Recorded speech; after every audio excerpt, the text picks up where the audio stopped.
Oi, gente, está no ar mais uma edição de O Gol nas Américas, aqui pelo canal de YouTube de ogol.com.br. No programa dessa semana, a gente vai atualizar para você o que mudou nos elencos dos times que vão enfrentar os brasileiros nas oitavas de final da Conmebol Libertadores. No quadro de curiosidades, a gente vai te contar a história de um atacante que quebrou o recorde do Campeonato Colombiano como o artilheiro mais velho, e ele já jogou aqui no Brasil. No quadro Memória, vamos lembrar de Salvador Cabanhas, que faz 45 anos nesta terça, 5 de agosto. E no Radar o Gol, nada daqueles jovens talentosos não. Hoje, a vez é de um cara que aos 23 anos teve a primeira chance como profissional e agora aos 30 virou artilheiro do Campeonato Equatoriano e está cotado inclusive para reforçar a seleção do Equador no que vem por aí, até pensando em Copa do Mundo. Tudo isso a partir de agora em O Gol nas Américas. Estão chegando as oitavas de final da Conmebol Libertadores depois de quase 3 meses de espera, ansiedade muito grande. E tirando aquele confronto brasileiro entre Flamengo e Inter, será que você, que está com o seu time na Libertadores e vai pegar um adversário gringo, sabe exatamente o que está acontecendo com eles? Vamos falar hoje aqui das transferências que foram realizadas mais recentemente nesses adversários de times brasileiros. Vou começar falando pelo Atlético Nacional de Medellín, da Colômbia, que será o rival do São Paulo nas oitavas de final. E um velho conhecido foi repatriado pelo time de Medellín. Estou falando do Marlos Moreno, que passou também pelo futebol brasileiro, jogou no Flamengo. O Marlos, que agora está com 28 anos, é daquele time do Atlético Nacional que foi campeão da Libertadores em 2016. Foi para a Europa, não deu certo, voltou para jogar no Mengão e ele estava no Tenerife, da Espanha. Ele está de volta e o Atlético Nacional não ficou só nesse reforço não. Pegou também o Facundo Batista, que é um atacante uruguaio, centroavante, chegou a jogar no Peñarol ano passado e saiu para a Ucrânia. Estava jogando no Polícia da Ucrânia e agora chega por pouco mais de €1 milhão para reforçar o ataque. Ele foi jogador, como eu disse, do Peñarol no ano passado.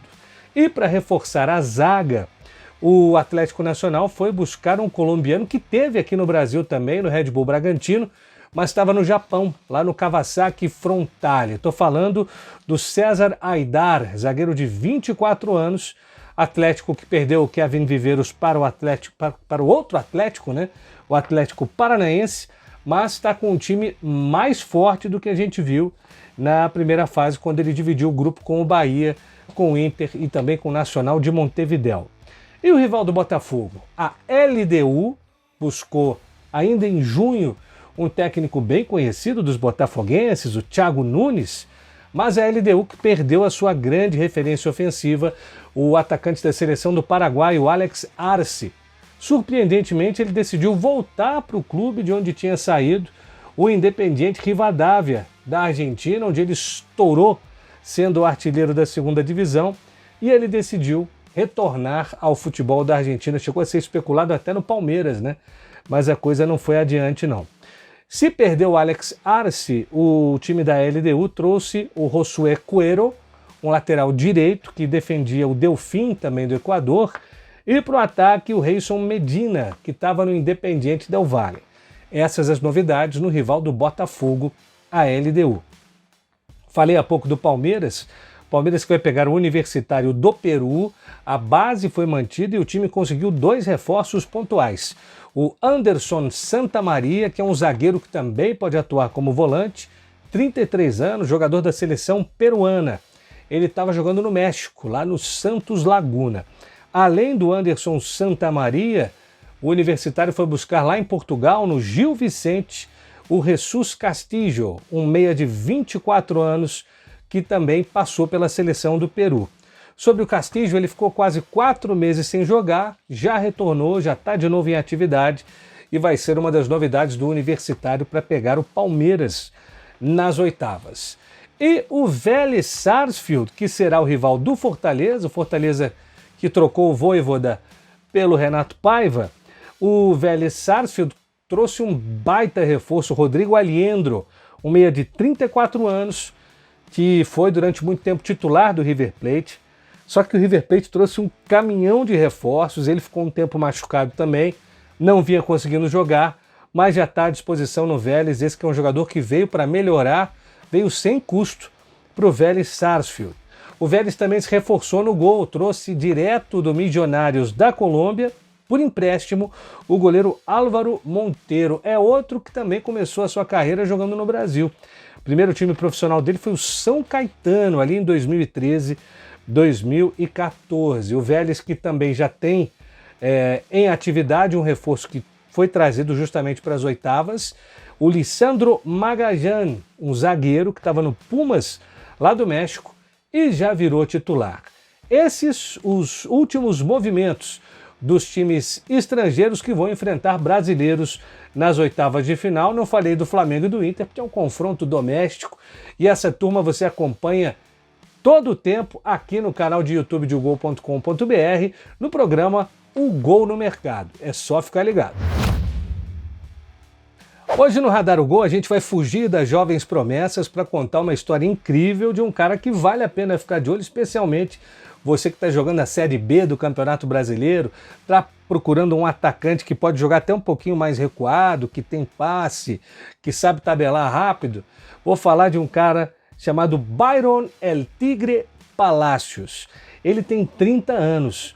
Não fez categorias de base de nenhum clube grande do Equador. Ele jogava na zona rural de Porto Viejo, cidade que também tem uma LDU, a LDU Porto Viejo, e só aos 23 anos de idade ele foi aprovado numa peneira do Emelec. Do Emelec ele rodou por algumas outras equipes e agora está na Universidade Católica do Equador. Na Sul-Americana, ele tem um gol e uma assistência em 6 jogos, números normais. Só que no campeonato equatoriano, El Tigre está botando para quebrar. Ele inclusive começou a ser especulado na seleção do Equador, porque veja, ele chegou a 14 gols no campeonato equatoriano e teve um mês de julho impecável. Em 4 partidas ele anotou 5 gols, deu uma assistência e entrou de vez no radar de alguns clubes da América do Sul. Acho que teria um estilo muito assim útil para uma equipe de Série B do Brasileirão, por exemplo. Não acho que seja um cara para jogar em time de Série A, talvez times de orçamento menor, mas ele tem a cara da Série B do Campeonato Brasileiro. Ele não é tão rápido, é um cara que gosta de jogar cadenciado, mas ao mesmo tempo tem a habilidade para trocar passes de primeira, faz gol de cabeça, finaliza tanto de esquerda quanto de pé direito, e é um cara que se apresenta muito nessa manobra para fazer a diagonal, para ter a clareza, e também gosta de servir os companheiros. É um jogador diferente, 1,84 de altura, pode jogar também um pouquinho mais recuado, até atrás do centroavante como um segundo atacante, mas tem um perfil que vem se destacando no futebol equatoriano, não à toa. Tem gente que já pede a presença de El Tigre com a camisa de Latri, a seleção do Equador. Fiquem de olho, porque Byron El Tigre Palacios está dando o que falar. E no nosso quadro de curiosidades, a gente vai falar de um cara que já teve aqui no futebol do Brasil. Jogou no Bahia entre 2021 e 2022.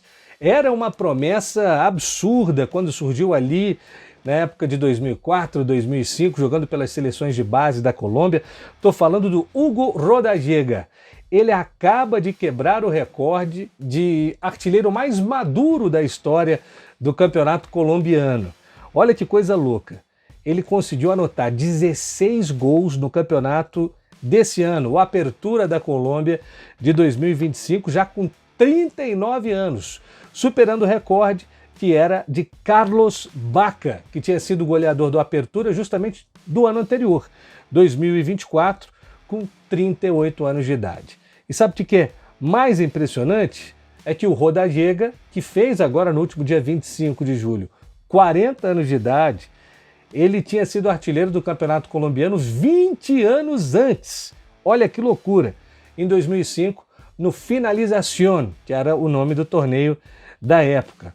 E não foi só o artilheiro, o Rodallega, não, ele foi o cara decisivo, o cara que deu o título ao Santa Fé esse ano, no Apertura, ele já estava machucado, chorando porque não queria sair, estava praticamente jogando com uma perna só.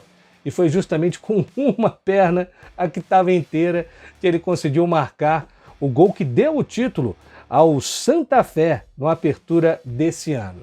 Lembrando a passagem do Rodallega pelo Bahia entre 2021 e 2022, foram 19 gols em 60 jogos.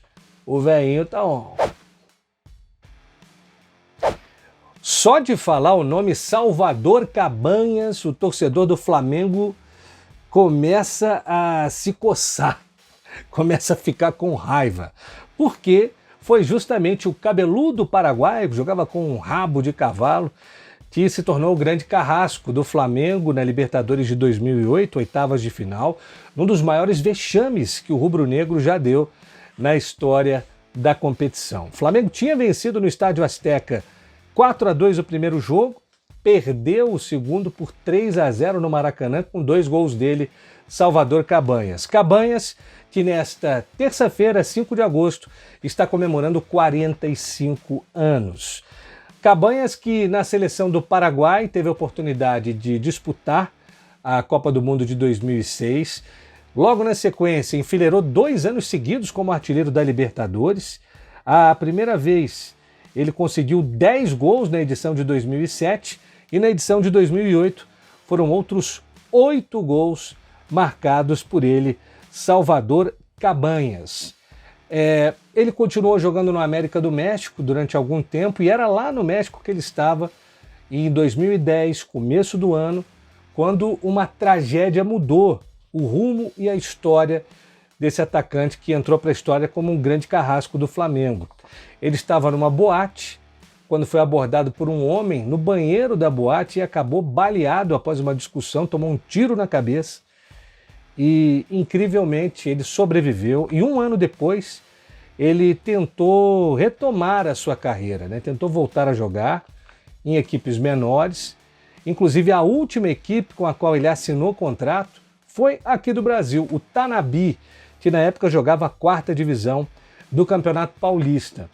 O Cabanhas não chegou a estrear oficialmente, ele jogou apenas um amistoso contra o Grêmio Barueri, naquele ano, né, de 2014, e o único momento lembrado com a camisa do Tanabi foi um pênalti que ele perdeu, não chegou a fazer gols nesse único amistoso que ele disputou, acabou não ficando e no mesmo ano ele decidiu se aposentar oficialmente com apenas 33 anos de idade, ficou com algumas sequelas, né, depois desse fatídico tiro que ele tomou em uma boate mexicana. Mais tarde, ele tentou também trabalhar como assistente técnico, primeiro no Cafetaleiros do México, depois também no 12 de Outubro, da cidade de Itauguá, no Paraguai, e hoje em dia ele vive no interior do Paraguai, junto com a família, mas sem dúvida nenhuma deixou o seu nome marcado, não só na história da Libertadores, mas também do futebol mundial. Então é isso, minha gente. Semana que vem a gente está de volta, já com tudo pronto para a grande semana de Libertadores. As oitavas de final vão começar e a prévia desses grandes confrontos que vem por aí, claro, você vai ver comigo aqui em O Gol nas Américas. Grande abraço, a gente se vê.